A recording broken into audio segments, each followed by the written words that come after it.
Hi guys, and welcome to another video, and it is time for manual roulette. So manual roulette, for people that don't know, I'm just going to pick a page in the manual at random, and I'll read through what's on that page and we'll talk through it a little bit as well. So a random page near the back. So what one should we go for?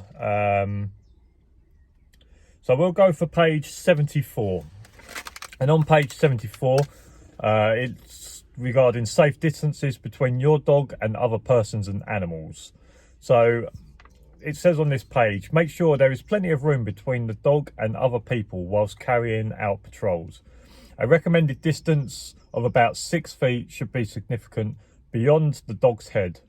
Always remember though that if the dog lunges unexpectedly, it will cover the length of your arm and any forward body movement whilst trying to regain control. In addition, the length of the lead and the dog's head, then 6 feet rule will be applied. If you should have a mind's eye picture of a safe distance, consider the surface you are standing on, as it may be slippery. So in regards to that, this is you carrying out patrols. So a safe distance for your dog is obviously you've got yourself, you've got your arm, you've got the lead and the dog's head, and then 6 foot. So basically what that should give you is that if the dog lunges unexpectedly, you give yourself 6 foot before the dog gets to that person in order to regain control. And obviously on here it says about be aware of what surface you're standing on. So on the surface that I have here, because there's quite an incline or a decline, it's downhill, let's say, and it's rubble, I need to be aware that if I had my arm, the lead, the dog, and then 6 foot, if my dog lunged down that hill, there's a good chance that I'm not going to have any grip on my feet. So it's going to take me longer to be able to gain control. This is obviously, it all depends on how well your dog is controlled anyway, but this is like a worst case sort of scenario. So I would probably need to give myself maybe 10 or 12 feet if the person was downhill from me, because I know that if the dog lunges, I'm probably going to skid 2 or 3 feet before I can get my feet back. And then obviously I've then got myself probably another 5, 6, 7 feet before I get to that person. So the length of your arm, any forward movement, because if the dog lunges, there's a good chance that you're going to step forwards as well. So you have to take in consideration one of your steps might be 3 feet. So not only have you got the dog lunging and you stepping forwards, I've also got the skid as well. So so the length of your arm and any body movement forwards whilst trying to regain control. In addition, the length of the lead, the dog's head, and then 6 feet, the rule should be applied. But like I say, just be careful on what you're standing on, how much grip you're going to have, etc. But yeah, I'd say the 6 foot, the 6 foot rule past the dog's head between you and the other person, or you and the other animal. But on the safe side, give yourself 10 or 12 feet. That other 4, 6 feet is not going to make any difference in your communication with that other person. This will ensure that the dog is unable to reach the other person or animal and possibly bite. Remember that the dog will always be protective towards you in certain circumstances and may interpret the other person's actions. The distance will also give the handler time to react and control the dog as necessary. It is well worth taking control of the situation when someone is walking towards you by speaking to them, changing your voice in intonation, and if necessary, change your own position.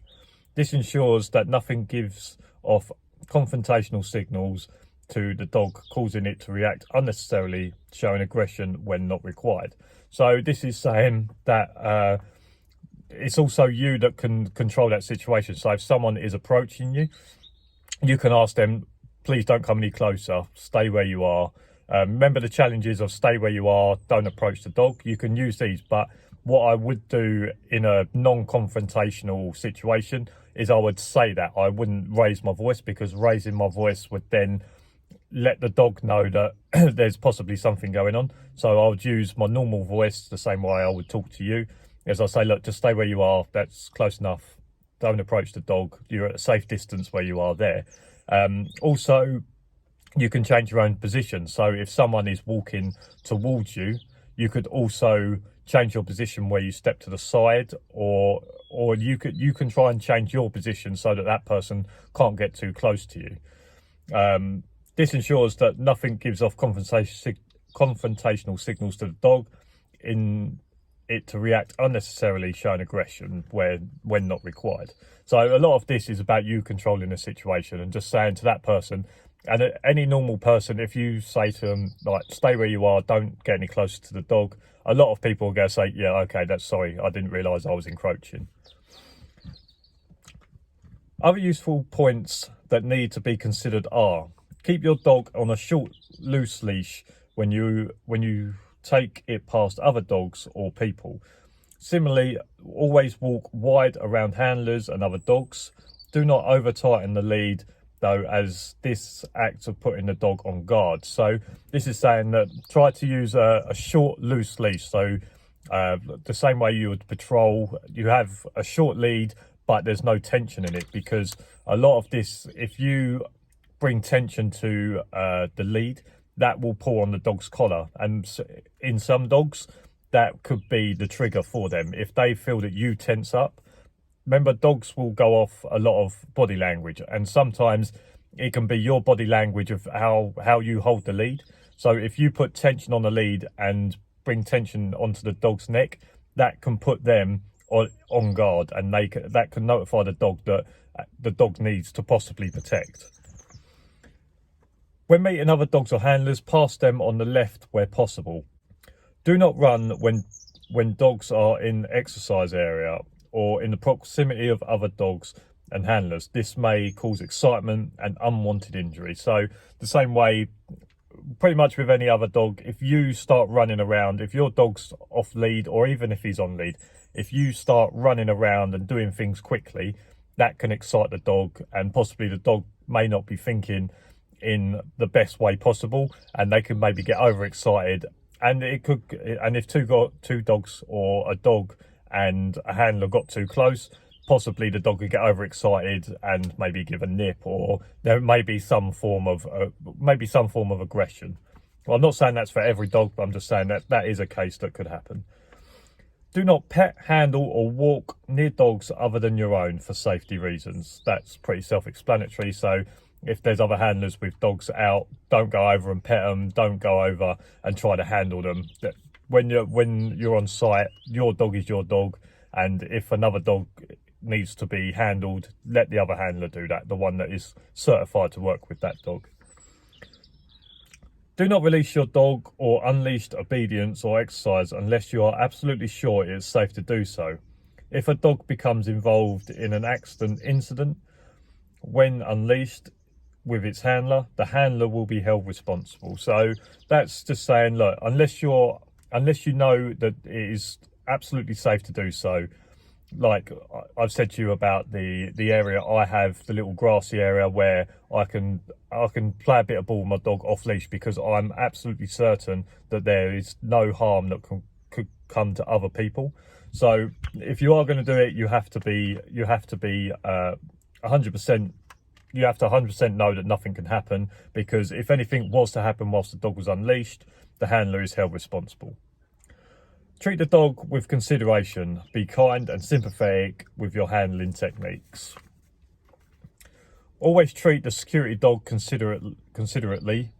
Constant nagging on the lead with excessive yanking on the slip chain or carrying out an exercise that causes the dog pain, distress or boredom can provoke a reaction by the dog against the handler. If considered cruel, you may be prosecuted. So this is I've spoken to people about the dogs redirecting onto handlers, and sometimes this is the kind of case. So constant nagging on the lead or yanking of the lead or on the slip chain whilst carrying out an exercise could possibly cause the dog pain, distress, and may provoke a reaction against the handler. So if you're constantly yanking on the slip chain or the lead, and you're causing that dog pain or distress, a bit like any other person, if I come over to you and I was causing you pain or distress, you may end up lashing out, And it's maybe not because it might not be anything to do with our relationship that you don't like me. It might just be a case of, oi, pack it in. And obviously with dogs that are taught in protection, their main defense is with their mouths and their teeth. So yeah, if you do lots of nagging constant and you cause the dog pain or distress, there is a chance that dog could redirect onto you. But that's not really the dog's fault. That's you not using the right techniques in order to work with the dog. So that is page 74 of the handler manual. Now that a lot of that was about safe distances and ways in which you can work safely. Hope you learned something out of this. That is page 74 of the manual. If you like this video, make sure you give it a thumbs up. Subscribe down below for loads more videos. And as for now, I'll see you again next time. Cheers for watching. See you later.